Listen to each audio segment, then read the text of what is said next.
सोनम के घर फूलमती नाम की एक नौकरानी काम करती थी। उसके नैन नक्श बहुत सुंदर थे, बस रंग से वो काली थी। एक दिन, सोनम दीदी, आप कितनी सुंदर है और इतनी गोरी भी। काश मैं आपके जैसी गोरी होती। अरे लेकिन देखना कितनी मोटी हूँ मैं। मुझे तो पड़ोस की रानी अच्छी लगती है, देखने में गोरी, नैन नक्श अच्छे और दुबली भी कितनी सुंदर लगती है। फूलमती के मन में सोनम की बात घर कर जाती है। वो सोचती है कि उसे नहीं पता था कि सोनम को भी अपने से शिकायत होगी। अरे फूलमती, ये क्या किया? सब्जी में इतना तेल। वैसे भी मैं इतनी मोटी हूँ, ये खाना खाकर तो कभी जिंदगी में पतली नहीं हो पाऊंगी। अरे दीदी, मैं तो आपकी जैसी होती तो कोई शिकायत ही ना थी। गोरी गोरी। अरे गोरी ही तो हूँ, खुद को तो देख, तेरे नैन नक्श, तेरा पतला शरीर। फूलमती, कोई भी खुश नहीं है इस दुनिया में अपने रंग रूप को लेकर। किसी का कुछ न कुछ छूटा ही हुआ है। हाँ दीदी, लेकिन काली तो काली ही होती है ना। अरे शायद तू नहीं समझेगी। काश मैं भी रानी की तरह होती। अच्छा चल, आज रानी खाने पर आ रही है तो कुछ अच्छा बना लेना।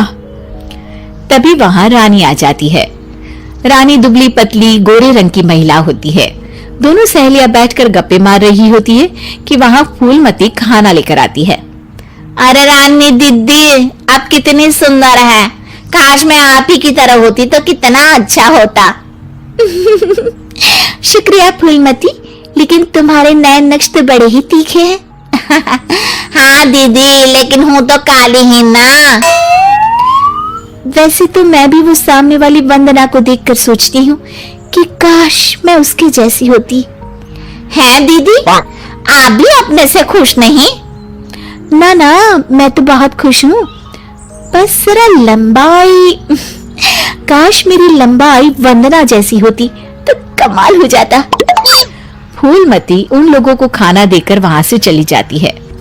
वो सोचने लगती है, अरे ये क्या, मैं तो सोच रही थी कि सोनम दीदी सबसे सुंदर है, लेकिन लगता है सोनम दीदी कुछ नहीं। अब तो मुझे वंदना से मिलना पड़ेगा, देखो तो सही कि वो क्या चीज है। एक दिन मौका देखकर फूलमती वंदना के घर जाती है और उसके दरवाजे की बेल बजाती है। हाँ बोलो, क्या काम है? मैं ना एक काम वाली हूँ और घरों में काम करती हूँ। क्या आपको किसी नौकरानी की जरूरत है? हाँ हाँ, जरूरत तो है, लेकिन सिर्फ झाड़ू के लिए। वो क्या है कि पोछा मैं खुद लगाती हूँ, जिससे मेरी फिगर मेंटेन रहती है। दीदी, एक बात बोलूं, आप कितनी परफेक्ट हैं। मतलब आप में तो कोई कमी ही नहीं है। सुंदर शरीर, लंबी हाइट, गोरा रंग। काश ना दीदी मैं आपके जैसी होती। शुक्रिया, लेकिन मैं भी परफेक्ट नहीं हूँ। ये क्या दीदी, आप क्या बोल रही हैं? ऊपर वाले ने तो आप में कोई कमी रखी ही नहीं है। अरे तू उस दीपिका को जानती हो ना? कैसी बात कर रही हो दीदी? वो कहानी हर घर की हीरोइन ना?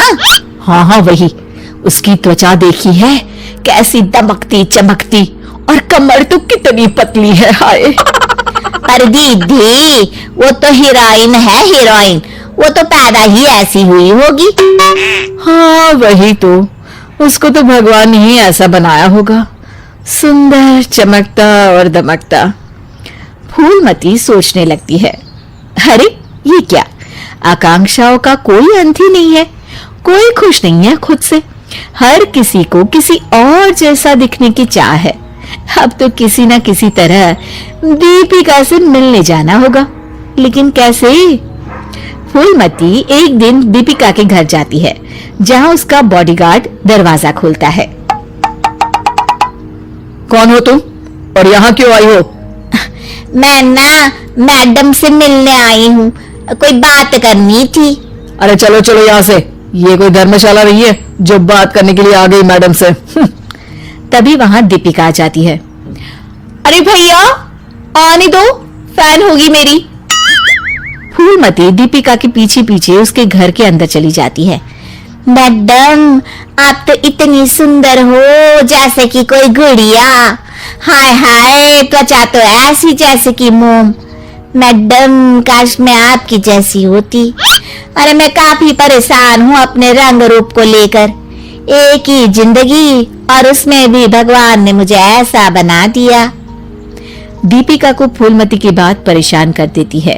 वो उसे पास बिठाती है और फिर कहती है, देखो, मैं भले ही सुंदर हूँ, लेकिन उसे बरकरार रखने के लिए मुझे बहुत मेहनत करनी पड़ती है।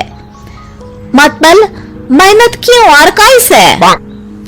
मैं खाने पीने में हर वो चीज नहीं खा सकती जो तुम खा सकती हो।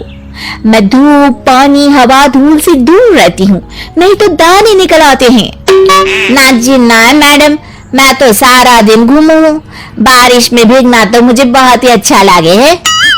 अरे महंगी महंगी क्रीम पाउडर जिस दिन मैं लगाना छोड़ दूं ना, तो देखो कैसी बुढ़िया सी शक्ल हो जाएगी मेरी। अरे मेरे ये सुंदर होठ, ये तो मैंने सर्जरी से करवाए हैं, जिसका मुझे बहुत ज्यादा ख्याल रखना पड़ता है।